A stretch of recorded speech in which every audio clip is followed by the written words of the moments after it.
पाठ 11 हमारा आहार। रोज की भांति आज भी सारांश शाम को खेलने के उपरांत घर लौटा। कुछ देर विश्राम करके वह माँ से बोला, मेरी प्यारी माँ, आपने खाने में क्या क्या बनाया है? माँ खुशी खुशी सारांश के पास आई। उसके सिर पर हाथ फेरते हुए जवाब दिया, पौष्टिक दाल, चावल, सब्जी, रोटियां तथा साथ में सलाद भी। और हाँ, खीर भी तो रहेगी। सब्जी तो लौकी की है। आप भी क्या दाल चावल बना देती हैं? मुझे पसंद नहीं है। सारांश ने मुंह बनाकर कहा, क्यों नहीं पसंद है दाल तुम्हें? इसमें तो प्रोटीन की भरपूर मात्रा मिलती है, जो शरीर के लिए अत्यंत लाभप्रद है। मुझे घिसा पिटा भाषण नहीं सुनना। सारांश तपाक से बोल पड़ा। फिर क्या खाओगे तुम? माँ ने सवाल किया।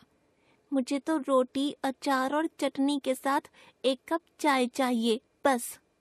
जैसी तुम्हारी मर्जी, माँ मायूस होकर बोली। और सारांश अपनी मनचाही चीजें खाकर सो गया। उसे गहरी नींद आ चुकी थी। उसे सपना आया। सपने में वह बीमार और बेहद कमजोर था। न काम कर पा रहा था, न खेल रहा था। वह किसी भी तरह अपनी तकलीफों से मुक्ति पाना चाहता था। उसके सम्मुख एक परी खड़ी थी।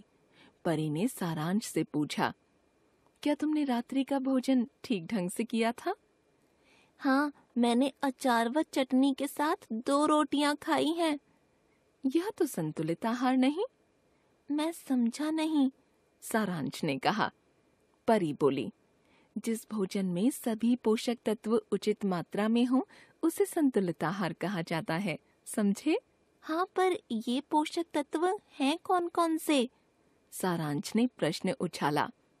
परी सारांश के प्रश्न का समाधान करने की गरज से बोली, कार्बोहाइड्रेट, वसा, प्रोटीन, खनिज, विटामिन और जल हैं इनके नाम। सारांश की जिज्ञासा बढ़ चुकी थी।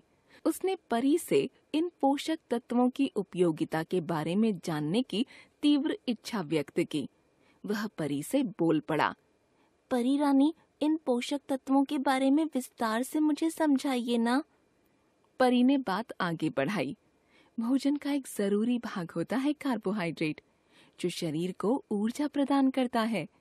यह गेहूं, जौ, चना व बाजरा जैसे अनाजों के अतिरिक्त आलू, शकरकंद, सिंघाड़ा, गन्ना के साथ साथ आम, सेब आदि फलों में बहुतायत से पाया जाता है।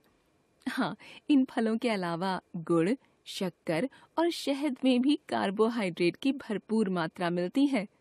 सारांश बोल पड़ा, अरे वाह, फिर तो हमें कार्बोहाइड्रेट की समुचित मात्रा लेनी चाहिए। जरूर, परी ने संक्षिप्त सा जवाब दिया। परी ने आगे कहा, अब तुम्हें वसा के बारे में बताती हूँ। वसा हमारे शरीर में गर्मी व ताकत लाती है। यह दूध, घी, मक्खन और वनस्पति तेलों में पाई जाती है। अच्छा। सारांश सोच में पड़ गया और दूसरे पोषक तत्वों के बारे में जानने की जिद करने लगा। परी ने बताया, तीसरा पोषक तत्व है प्रोटीन। यह एक अत्यंत महत्वपूर्ण तत्व है। इसी से हमारे शरीर की मांसपेशियां व हड्डियां मजबूत बनती हैं। यह अंडा, मांस, मछली, दूध, दही और घी के साथ साथ दाल, मटर, लोबिया, अनाज एवं हरी सब्जियों में मौजूद रहता है। जो इसका सेवन नहीं करते, उनका शारीरिक विकास रुक जाता है। तभी तो आज माँ ने मेरे लिए दाल और हरी सब्जियां बनाई थीं, किंतु मैंने वे चीजें खाई नहीं।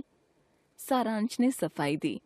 फिर परी बोली, खनिज भी एक आवश्यक पोषक तत्व है, जो लोहा, कैल्शियम, सोडियम, फास्फोरस तथा आयोडीन के रूपों में रहता है। लोहा हमारे रक्त में हीमोग्लोबिन बनाता है। कैल्शियम दांतों और हड्डियों के लिए जरूरी है। सोडियम शरीर की कोशिकाओं तथा ऊतकों की मरम्मत करता है। फास्फोरस हड्डियों की मजबूती के लिए आवश्यक है, तो आयोडीन थायराइड हार्मोन बनाने में सहायक है। यह सेब, बाजरा, अंडे, मूंगफली, पालक, साग, हरी सब्जियों, दूध, पनीर, केला, मांस और मछली में पाया जाता है। आयोडीन की कमी से तो घेंघा नामक रोग भी हो जाता है। सारांश की उत्सुकता और बढ़ चुकी थी। उसने परी से शेष बचे पोषक तत्वों के बारे में भी अच्छी तरह बताने को कहा। परी बोली, अब मैं तुम्हें विटामिन की जानकारी देती हूँ। इन विटामिनों के नाम हैं ए, बी, सी, डी, ई और के।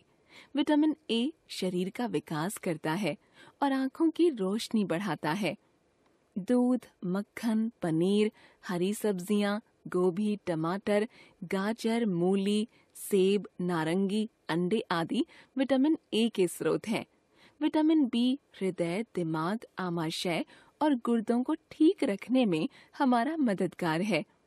यह विटामिन दूध, हरी सब्जियों, मांस, मछली, अंडों, सोयाबीन, अंकुरित मटर में मिलता है। विटामिन सी दांतों तथा हड्डियों को मजबूत बनाता है और खट्टे रसदार फलों जैसे संतरा, नींबू, टमाटर, आंवला, मौसम्मी आदि में पाया जाता है। विटामिन डी त्वचा के रोगों को दूर रखता है। यह सूरज की किरणों के साथ साथ दूध, मक्खन, अंडे, मछली के तेल आदि में बहुतायत से मिलता है। तभी तो माँ मुझे कहा करती है कि सुबह स्नान करके थोड़ी देर धूप में बैठा करो। सारांश बोला, हाँ ठीक कहती है तुम्हारी माँ। ऐसे ही विटामिन ई शरीर के रक्त को गाढ़ा करता है। यह पालक, गोभी, गेहूं, जई, सोयाबीन के तेल, दूध, अंडे आदि में खूब रहता है और विटामिन के का निर्माण तो तुम्हारे शरीर में स्वयं होता रहता है। अब सारांश उठकर बैठ गया और परी की अर्थपूर्ण जानकारियों को बड़े ही ध्यान से सुनने लगा। परी ने कहा, जल के गुण तो जग जाहिर हैं। यह कब्ज को हटाकर बीमारियां भगाता है। शरीर की सभी क्रियाओं में इसकी महत्वपूर्ण भूमिका होती है। सभी पेय पदार्थों में जल की मात्रा रहती है। जानते हो, भरपूर पानी पीना सेहत के लिए अच्छा कहा गया है। अब अंत में मैं तुम्हें दूध के बारे में बताऊंगी। दूध एक संपूर्ण भोजन है जिसमें सारे पोषक तत्व रहते हैं। छाछ में भी वसा को छोड़कर बाकी के पोषक तत्व होते हैं। एक बात और पूछनी है, सारांश बोला। कौन सी बात? परी ने पूछा। सारांश बोला, हमें भोजन कितनी बार और कब कब करना चाहिए दिन में? परी बोली, पहली बात तो यह कि भोजन का जो समय निश्चित किया जाए उसी समय पर प्रतिदिन भोजन करना चाहिए। दूसरी बात यह कि दो भोजन के मध्य 4 से 5 घंटों का अंतर रहे। बच्चे दिन में 3-4 बार भोजन करें। भोजन करते समय बोलना अथवा पढ़ना भी नहीं चाहिए। इतना कहकर परी ओझल हो गई। कुछ ही देर में दिन भी निकल आया था।